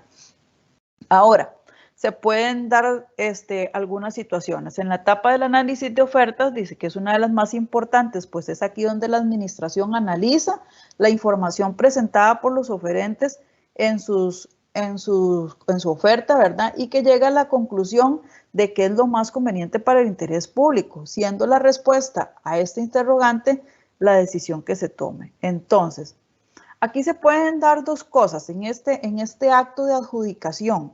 Se puede dar que se adjudique, ¿verdad? Y entonces continuamos con el siguiente paso. Se puede dar que al hacer el análisis de las ofertas se declare infructuoso, porque resulta ser que si bien nos presentaron 2 o 3 ofertas, ninguna de las ofertas cumplía con todos los requisitos y por lo tanto ninguna pudo ser sujeta de adjudicación. Entonces el trámite se declara o el proceso de contratación se declara como infructuoso por las razones de que ninguna de las ofertas cumplía con todos los requerimientos, o se declara desierto. ¿Cuándo se declara desierto? Cuando a ese concurso no se presentaron ofertas. Entonces, si se declara infructuoso o se declara desierto, pues entonces aquí damos por concluido el trámite y tenemos que volver a iniciar. Sin embargo, si hubo una oferta que cumplió con todo y se adjudicó, pues entonces seguimos con la siguiente etapa, que es informarle a los oferentes, a los que sí se les evaluó la oferta, que ya se ha procedido con la adjudicación, ¿verdad? Para que se les da un tiempo prudencial para que ellos revisen la adjudicación y eventualmente puedan presentar una apelación o una revocatoria al acto que ya cumplió la Junta, ¿verdad? Los recursos de apelación o revocatoria son una forma de saneamiento del procedimiento de compra, ya que efectivamente puede que hayan errores o vicios en el trámite que implique la necesidad de anular el acto final del procedimiento y por ende tienen una especial importancia. El conocimiento del trámite es necesario en aras de concluir un procedimiento de compra que resulte lo más beneficioso al interés público, ¿verdad? Ahora, ¿cuándo procede cuándo procede un recurso de apelación o cuándo uno de revocatoria? Ok, en el caso, aquí se generan una serie de cuestionamientos, ¿verdad? Que es un recurso de apelación, cuándo se puede interponer, en qué caso se puede interponer, ante quién debe interponerse, cuándo se debe presentar el recurso y cómo se debe de presentar, ¿verdad? Hay una serie de cosas que se deben de tomar en cuenta a la hora de que un oferente o un potencial oferente presente un recurso de apelación. En primera instancia, los recursos de apelación se presentan ante la Contraloría, no se presentan ante la Junta. ¿Y qué va a determinar ante quién se presenta? Lo va a determinar el monto a contratar. Voy a devolverme un toquecito a este cuadro.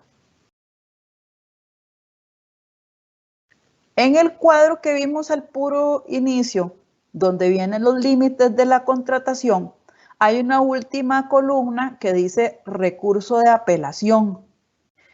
Esta columna es la que nos va a determinar, de acuerdo al monto que aquí viene, si ese proceso de contratación puede o no puede ser apelado. Entonces, en el caso del estrato J, dice que serán sujetas de recurso de apelación todos aquellos procesos de contratación que sean mayores a 13 millones de colones.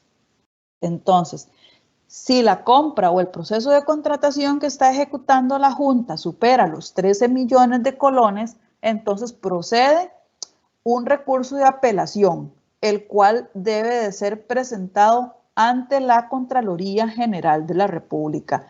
Los recursos de apelación no se le presentan a la Junta, ¿verdad? Y en el caso de los de revocatoria, entonces se presentarán recursos de revocatoria a los actos de adjudicación a todas aquellas compras que sean inferiores a 13.010.000 colones. Y en este caso, los recursos de revocatoria a las decisiones de adjudicación sí se le presentan a la Junta de Educación o a la Junta Administrativa y le corresponde a ella a esta instancia resolverlas, ¿verdad?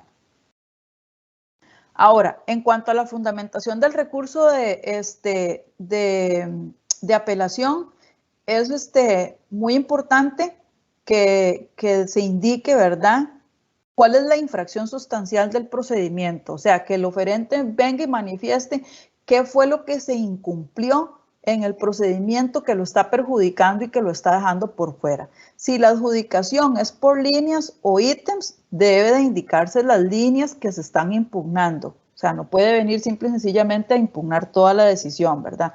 Y debe debatirse en forma razonable los estudios técnicos en los que describe, debe aportar los dictámenes y estudios emitidos por profesionales calificados. O sea, el oferente debe de presentar una prueba que demuestre las razones por las cuales está haciendo la apelación o por cuáles tiene razón, ¿verdad? Ahora, en el recurso de revocatoria, si se da el recurso de revocatoria, como les indiqué anteriormente, estos se dan ante la Junta, ¿verdad? Entonces, se otorga 3 días, se otorga un plazo de 3 días hábiles posterior a al comunicado de adjudicación, ¿verdad? Para que los oferentes que no fueron adjudicados presenten sus recursos de revocatoria si así fuera. O sea, del momento en que se declara la adjudicación, en los siguientes 3 días la Junta no se puede reunir a declarar una firmeza del acto, puesto que no han pasado el tiempo suficiente para que para que los otros oferentes presenten eventualmente sus recursos de revocatoria, ¿verdad? Pasado ese tiempo, pasados los 3 días hábiles y si nadie presentó un recurso de revocatoria, entonces ahí sí la Junta se reúne y declara la firmeza de la adjudicación. Ahora, un recurso de revocatoria puede ser presentado, pero la Junta también lo puede rechazar de plano por falta de fundamentación, por falta de legitimización. ¿Qué quiere decir esto? Que la persona que presentó la revocatoria no es la persona o el representante legal de la empresa y por lo tanto no está facultado para eso, ¿verdad? Que no haya acreditación de mejor derecho, o sea, no haya sustentado o no haya fundamentado legalmente por qué se hacía la revocatoria, que los argumentos se encuentren precluidos, o sea, que ya haya sido, y va vinculado con otro donde dice que hay una posición reiterada de la Contraloría, o sea, donde ya ha existido en múltiples ocasiones jurisprudencia de que eso no se puede hacer de tal forma, pero sin embargo siguen insistiendo en presentar ese argumento pensando que tal vez pues el razonamiento va a cambiar, ¿verdad? Y eso no es de esa forma. Ahora, como les dije anteriormente, entonces, hay de la adjudicación se pueden dar 2 cosas, ¿verdad? Entonces, que haya una declaratoria, una vez analizados el acto de revocatoria o el acto de apelación, se pueden dar varios escenarios. Que haya una declaración sin lugar, que no se le dé la razón al recurrente, por lo que se le confirma que el acto de adjudicación y tiene como efectos entonces la firmeza justamente en ese acto. Que la declaratoria se dé con lugar, se aceptan los argumentos de la parte apelante y se anula el acto de adjudicación dentro del procedimiento impugnado. Se devuelve el expediente administrativo a la administración, esto en caso de que haya sido una apelación y que el expediente lo tenga la Contraloría, ¿verdad? Para que en caso de existir ofertas elegibles y convenientes a sus intereses, proceda a la adopción de un nuevo acto de adjudicación o en su caso aclarar de cierto el concurso. Aquí es muy importante aclarar lo siguiente. Si digamos que Lady fue la adjudicada en una oferta de servicios que ella presentó. Mi oferta quedó en el segundo lugar y yo presenté la revocatoria al acto de adjudicación en contra de Lady y fallaron a mi favor. No quiere decir que entonces la administración está en la obligación de venir y entonces quitarle la adjudicación a Lady y dármela a mí, ¿verdad? Entonces, esa regla o esa norma no siempre se cumple, ¿verdad? Ahora, en el supuesto de que la administración podría declarar desierto o infructuoso el concurso, es decir, no está obligada a dictar la readjudicación. O sea, la Junta en este caso no estaría obligada que por el hecho de que fallaron a mi favor y le quitaron la adjudicación a Lady, no es que ellos están en la obligación de dictar la readjudicación y dármela a mí. Para ello también deben hacerse en forma motivada y es un acto también impugnable. O sea, si al final la Junta decide no readjudicarme a mí, pues ya yo tendré entonces la opción de poder impugnar ese acto. Pero que no se entienda que por el hecho de que yo apelé y yo gané, entonces me tienen que adjudicar a mí.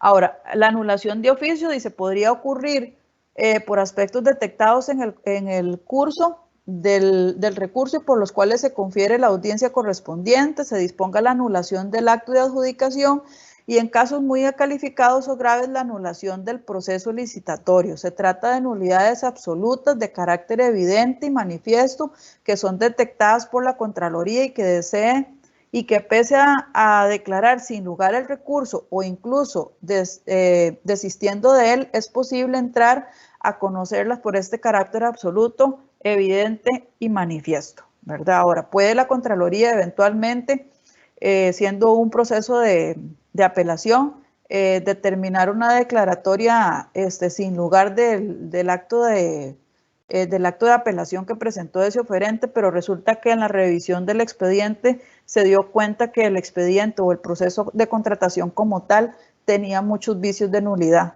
Entonces, a pesar de que falla a favor de la apelación del oferente, la Contraloría eventualmente puede dictar que se deje sin efecto todo el proceso de contratación por tener vicios de nulidad. Ok, yendo a la parte del contrato, vamos a tratar de avanzar un poquito más rápido en estas últimas que nos quedan para abrir el espacio para consultas. El contrato es un elemento importante del expediente de contratación, puesto de que ahí se van a terminar de definir o de afinar cuáles van a ser las condiciones en las que yo entonces voy a adquirir ese bien o ese servicio, ¿verdad? Partes contratantes, dice cuál administración contrata y los datos del contratista, ¿verdad? En la parte del formalismo ahí, entre nosotros, la Junta y el contratista, acordamos que, ¿verdad? ¿Qué vamos a contratar? ¿Cuál es la obra a realizar? ¿El servicio a prestar? ¿El suministro a dar? ¿El plazo en el que se va a dar esa contratación? El monto, importantísimo, ¿verdad? Y la forma del monto, la forma de pago y cualquier otra información que resulte necesaria. Siempre es recomendable indicar como una cláusula ahí adicional en el contrato, ¿verdad? De que se deben de cumplir todas estas condiciones y todas aquellas que no se hayan tomado en cuenta en el contrato, pero que sí estén establecidas en el cartel.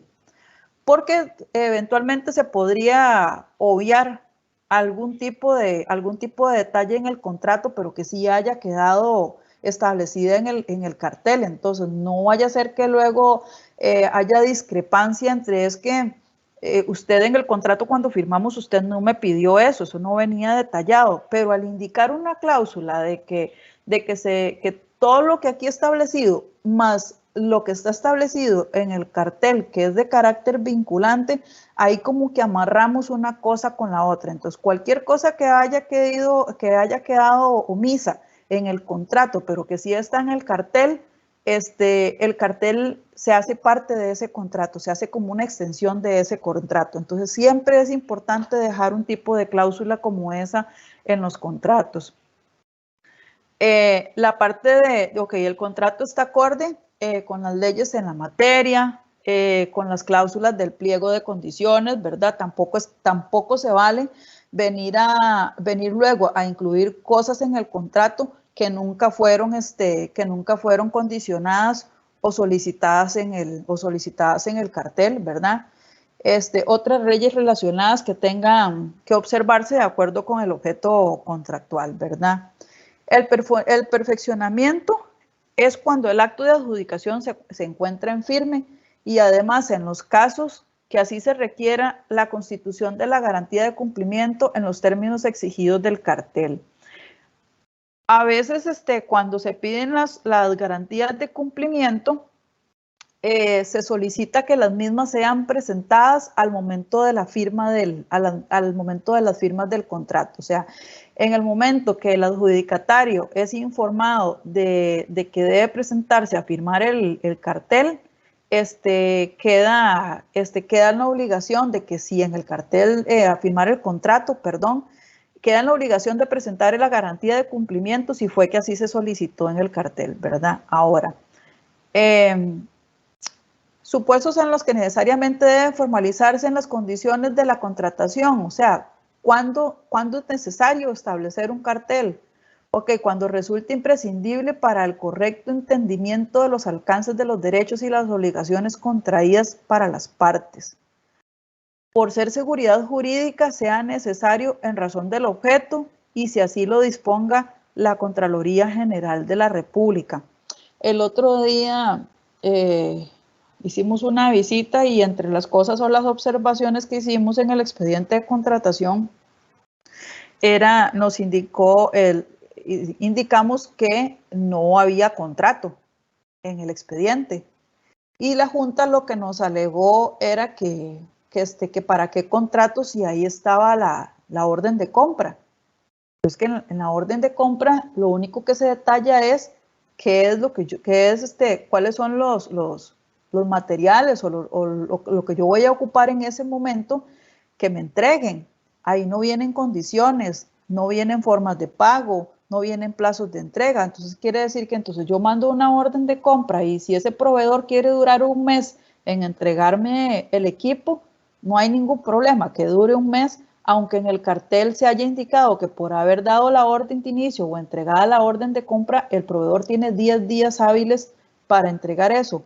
Pero ¿cómo le reclamo yo a un proveedor que está incumpliendo con eso si no ha habido un documento que formalice esa relación contractual que se tienen entre ambas partes? Entonces, el contrato siempre, sí o sí. Dependiendo de la naturaleza de lo que se vaya a adquirir, pues serán contratos complejos, si no serán contratos sumamente sencillos donde nos indiquen precios, tiempos de entrega, si hay algún tipo de garantía o algunas condiciones que nos permitan jurídicamente poder, poder defendernos, ¿verdad? Vamos a ir avanzando un poquito más aquí. Ahí hay situaciones que a veces cuando ya se empieza con la ejecución de los, con la ejecución de los contratos, que intervienen en la ejecución del mismo, ¿verdad? Que presentan demoras por parte del contratista y si no de la administración, ¿verdad? Cuando ese tipo de demoras se den, por las razones que sea, el contratista debe pedirle a la administración dentro de los 10 días hábiles siguientes al conocimiento del hecho que le otorgue una prórroga de un plazo de 10 días. Y la administración cuenta con 10 días hábiles para resolver la solicitud. No quiere decir que hasta que cumpla el día 10 le va a contestar, o sea, ese es el plazo que tiene, ¿verdad? Pero sí puede eventualmente un proveedor concederle prórrogas para entregas de algo siempre y cuando haga la gestión necesaria para dicho acto, ¿verdad? Se puede dar suspensión de los plazos de entrega, ¿verdad? Se da únicamente debido a circunstancias de fuerza mayor o caso fortuito, bajo las cuales únicamente se suspende la ejecución. Los plazos del contrato no se amplían, siguen siendo los mismos. La suspensión puede ser de oficio, es decir, realizada por iniciativa de la administración o a petición del contratista. Esta situación la vimos, por ejemplo, o la suspensión del contrato, ¿verdad? Que es la posibilidad que la administración declare la suspensión del contrato por razones de interés público, institucional o causas imprevistas por la administración.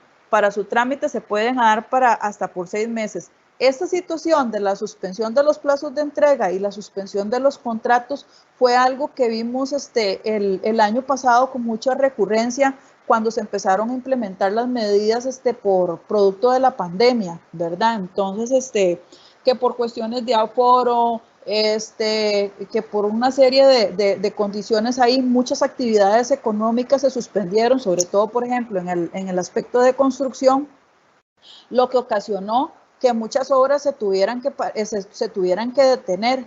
Entonces, este tipo de situaciones de fuerza mayor, de mutuo acuerdo, pueden hacer una suspensión del contrato o una suspensión de los plazos de entrega sin que esto signifique un incumplimiento por parte del oferente, ¿verdad? Y después tenemos otra situación que es lo de los contratos adicionales en la parte del contrato, ¿verdad? Para que eso se dé hay una serie de requisitos que es, por ejemplo, que el nuevo contrato se concluya sobre las bases precedentes, ¿verdad? O sea, que sean en las mismas condiciones del contrato que ya está vigente, que se mantengan los precios y condiciones con bases en los cuales se ejecutaron las obligaciones, pudiendo el contratista mejorar las condiciones iniciales, que el monto del nuevo contrato no sea mayor al 50% del contrato anterior, contemplando los reajustes o revisiones y modificaciones operadas, y que el contrato procedente no se hubiera incurrido en ningún incumplimiento grave.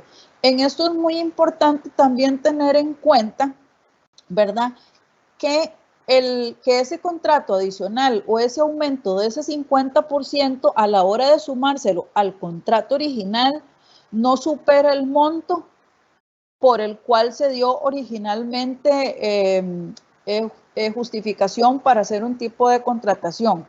Por ejemplo, si tengo una contratación directa por los tres, porque eran 2.900.000 colones o los 3 millones cerrados, entonces hice una contratación directa, eventualmente yo a ese contrato no le podría hacer una adición del 50%, porque ese 50% sería que si yo le sumo a esos 3 millones, 1,5 millones, juntos o sumados ambos contratos sumarían 4,5 millones, y ya eso pasaría de ser a una contratación directa a una licitación abreviada. En ese caso, la adición al contrato no procedería, ¿verdad? En ese aspecto hay que tener mucho cuidado porque es una práctica muy dada, sobre todo en los contratos en los contratos de servicios profesionales del contador. Si bien es cierto, hay una cláusula en el reglamento que establece que lo que son servicios profesionales se pueden prorrogar hasta por 4 años, muchas veces ya en la primer prórroga se supera el monto por el cual se fue contratado inicialmente. O sea, ejecutaron un proceso de contratación directa y en la prórroga del primer año superaron los 3 millones de colones. Ahí no procedería esa prórroga ni procedería la aplicación de esa cláusula, ¿verdad? Entonces hay que tener cuidado con eso, ¿verdad? Para ir como cerrando, el proceso de compras públicas implica una serie de acciones relacionadas que siguen un orden específico y que tienen como fin satisfacer el interés público, dependiendo cómo se lleve a cabo el trámite, el análisis y la coordinación. Esas acciones impactan directamente en el resultado que finalmente se obtenga. El impacto puede resultar positivo al bienestar general, pero también podría ser negativo y afectar las necesidades que debían de ser atendidas. Positivo, ¿por qué? Bueno, porque se cumplen los objetivos, se adquieren los bienes, se adquieren los servicios y se cumplen los objetivos que estaban establecidos en el PAR. ¿Por qué podría ser negativo? Porque posiblemente por hacer procesos de contratación que no hayan tenido una correcta planificación, nos vayan dando el traste con procesos infructuosos, con procesos desiertos, con procesos llenos de apelaciones, con procesos llenos de revocatorias, que al final lo que van a hacer es ir retardando las compras que necesitamos de hacer a tal punto que no las podamos adquirir de forma oportuna, ¿verdad? Entonces, Siempre es importante en toda la etapa del proceso tomarse el tiempo para llevar a cabo cada una de las etapas de forma satisfactoria. Lo que es la presentación, toda esa presentación o toda esta información está sustentada en un curso virtual que tiene la Contraloría. Voy a dejar de tener la presentación aquí para mostrarles. Es una presentación, es un curso virtual que tiene la Contraloría General de la República, al cual todos ustedes pueden tener acceso de forma gratuita. Y van a encontrar, aparte de lo que yo les expuse ahorita en este momento, van a encontrar un poco más de información y más detalle de algunos otros aspectos o procedimientos más complejos que tal vez ahorita no abordamos en este momento, pero que ustedes pueden repasar todos estos conceptos que vimos ahora. Igualmente, cada sección de estas aquí, que viene por lecciones, ¿verdad? Cada sección de estas, al final de cada módulo, tiene un apartado de evaluación de conocimientos. Entonces, ustedes pueden también repasar ahí la lección mediante diferentes preguntas de falso y verdadero o de opción múltiple que tiene ahí la Contraloría, de cuestionamientos que hacen con respecto a toda la materia vista, ¿verdad? Salimos así como recontrajustados con el tiempo, ¿verdad? Pero yo creo que tal vez ahí sí nos quedan así rápidamente algún espacio por si alguno tiene alguna consulta. Lady, le cedo la palabra.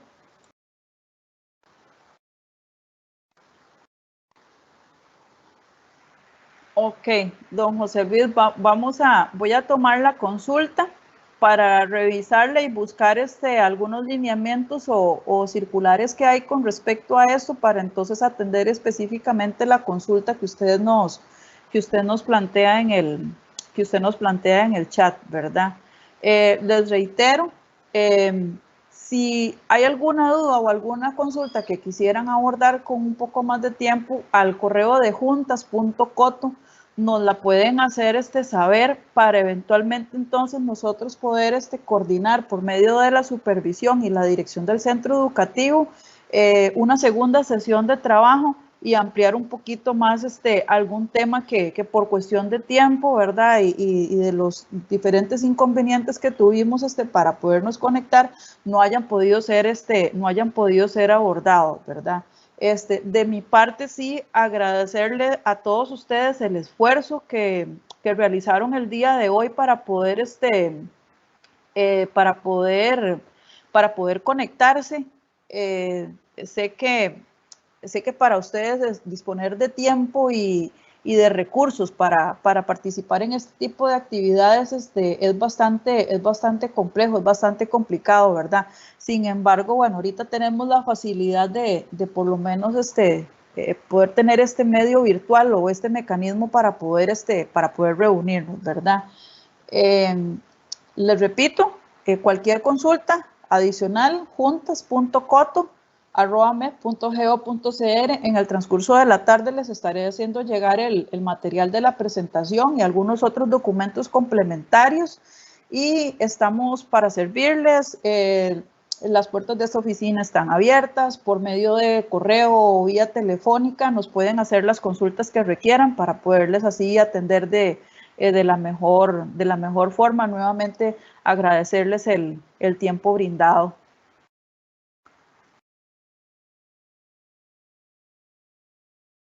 Vamos a ver que la jefa algo está escribiendo. Ok. De parte de ella también el agradecimiento a todos los participantes por haber respondido al llamado de la actividad. De esta forma estaríamos dando por concluida la sesión de trabajo.